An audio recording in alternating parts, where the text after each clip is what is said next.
Hi, I want to welcome everyone here to celebrate Sarah MacLean and her fabulous top pick book. We loved it at RT. We've loved all Sarah's books, so I don't think very kind. Well, you're a very excellent writer, so we're very excited to talk with you. And your Rule of Scoundrels series takes place. Your heroes are part owners in a gambling den, or gambling hell, as sometimes it's called. Mm-hmm. What made you decide to focus on maybe the seedier side of London Regency?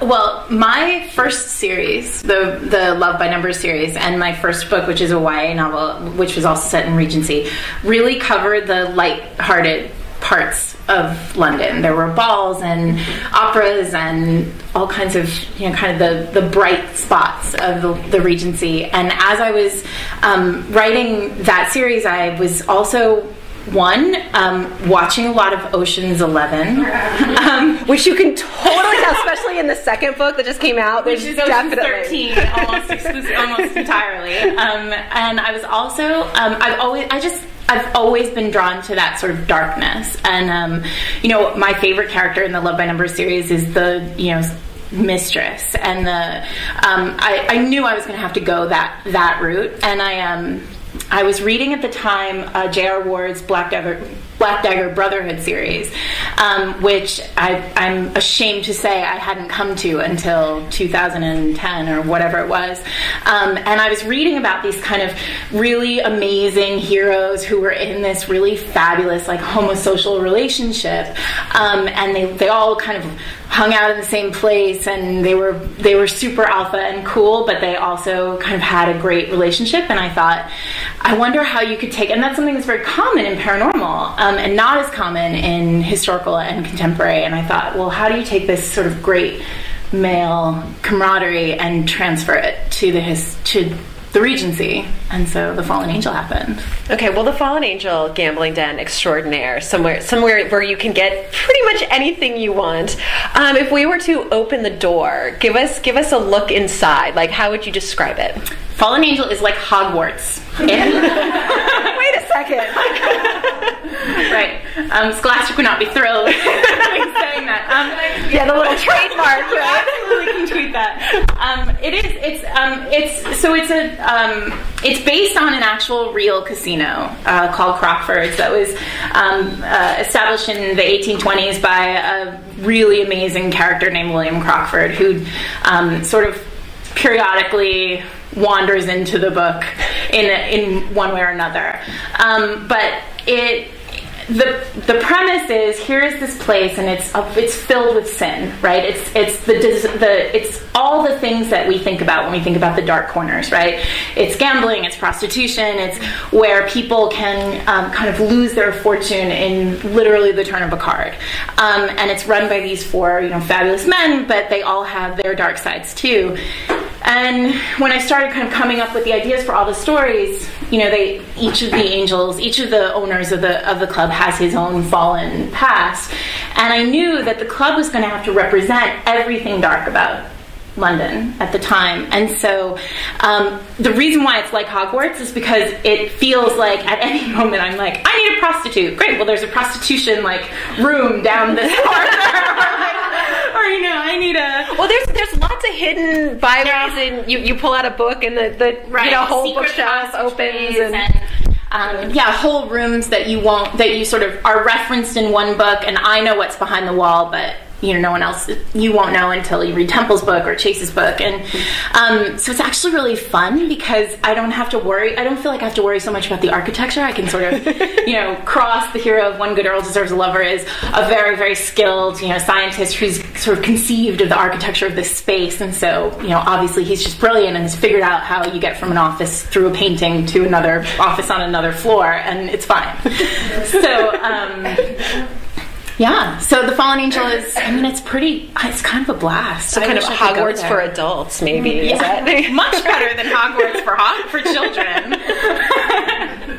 Well, you mentioned Bourne, which was in your first book, A Rogue by Any Other Name, and he lost his entire fortune. He's a lord, and he lost his entire fortune, just literally gambled it away, right, thrown out of society for it. And I was like, I wonder if that ever really happened. I looked it up, and I was amazed at the number of people that literally lost everything. Like Beau Brummel, which we hear is kind of the dandy of, he had to leave for France when he gambled away his fortune.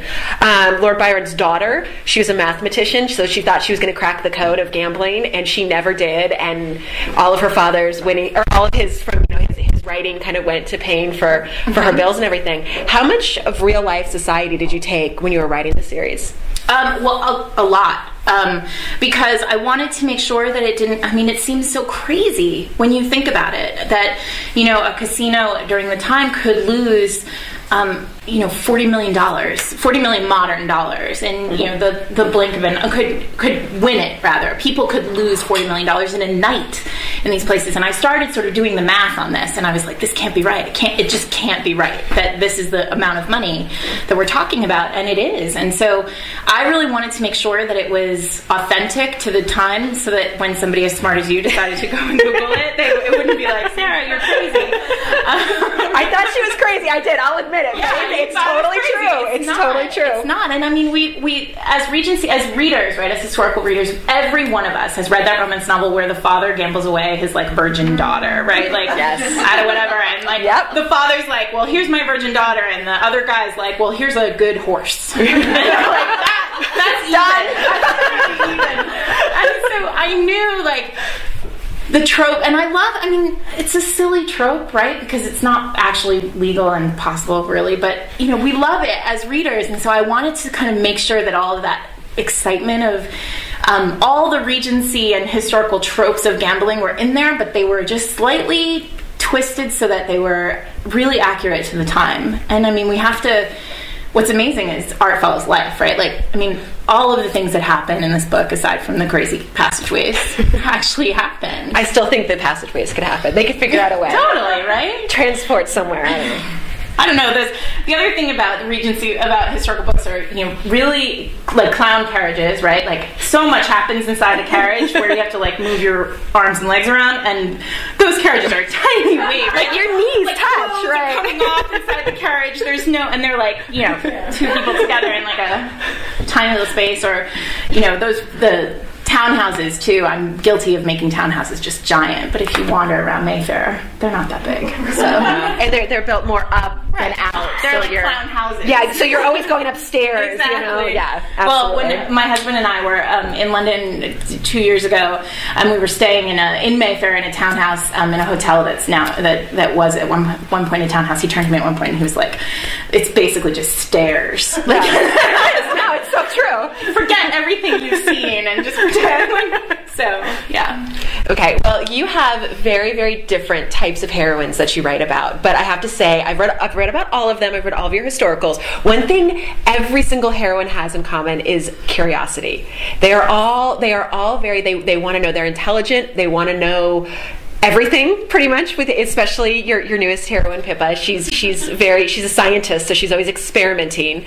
She just happens to experiment with cross in this novel. And I was wondering, do you share this curiosity? And to go further, if you were in Regency London, obviously the gambling den, you'd have to dress up and try to go to one. Right. What other things in Regency England would you be curious about that you'd want to visit? Oh, well, obviously, so yes. The answer to the first part of the question is yes, I am that curious in real life. And, my parents are here, my husband is here, and they can sort of attest, and my friends are here, and they can all attest to me being a little bit crazy. And, the first person to be in a room and, there's a curtain, and me, kind of, what's that there? Completely rude and awful. Don't invite me to your house. Medicine cabinets open everywhere.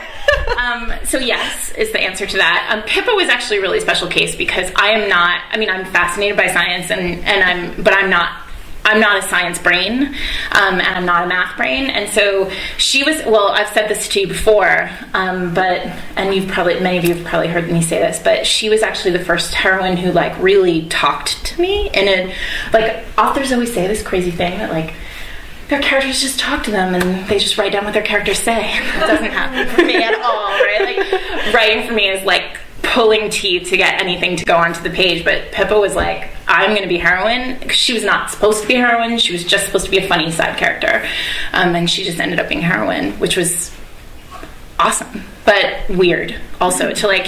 I remember sitting in my parents' house in Rhode Island and saying something about like, oh, I have to study pendulums, and my mother being like, what on earth? Like, why don't you just not write about pendulums?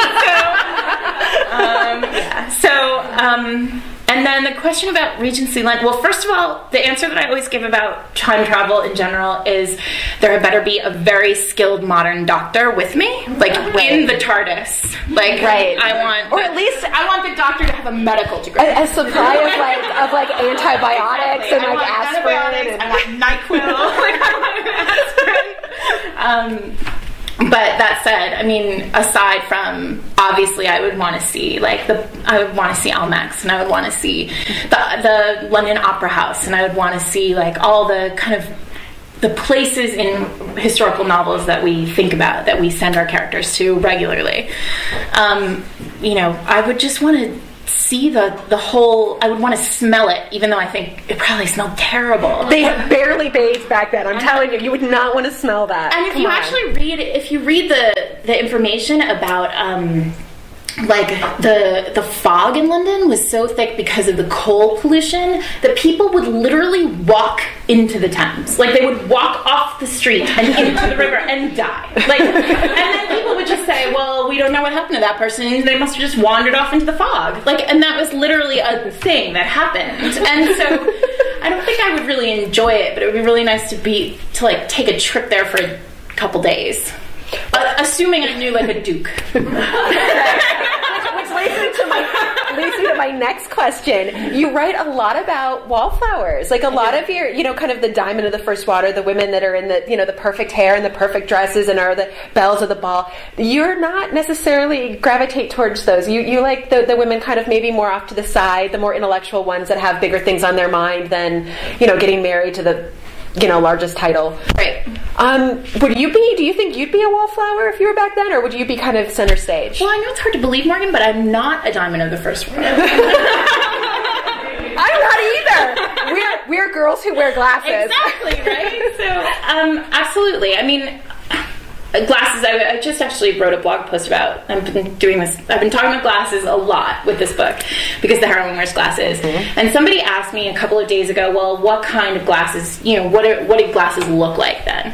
And we actually don't have very much evidence of glasses for women then, because it was so shameful to have to wear glasses that women didn't wear them. And so I envision, and one of the things that inspired me for this book was the movie How to Marry a Millionaire, with Lauren Bacall and Marilyn Monroe. And if you haven't seen it, you should absolutely see it. And I'm actually giving away a copy tonight. So, but it's Marilyn Monroe is a great comedic actress, and very few of us actually ever realize that about her, because we think of her as something very different. But she spends the whole thing as, there are these women, and they're super poor, and they live in New York City, and they have this big fancy apartment on Park Avenue that Lauren Bacall has rented, but they have no furniture because they can't afford it, and their goal is to marry rich. And so they go to these bars, and she spends half her time, with her glasses in her purse, and she's sneaking around and trying to see what people look like.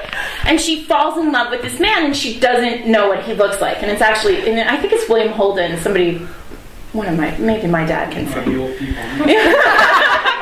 I probably watched it for the first time with you, but so I think it's, I don't know. But the point is that, glasses were really shameful, just as they were in the early part of the 20th century in America, and, women shouldn't be flawed at all. And I said to somebody not long ago that I think that Pippa really wouldn't, if not for Cross, poor Pippa, because she was so curious that she would never even dream of not wearing glasses, because she would miss everything. So, yeah. I forget what the question was, but yes. Okay. So in conclusion, we're both wallflowers and loving it. So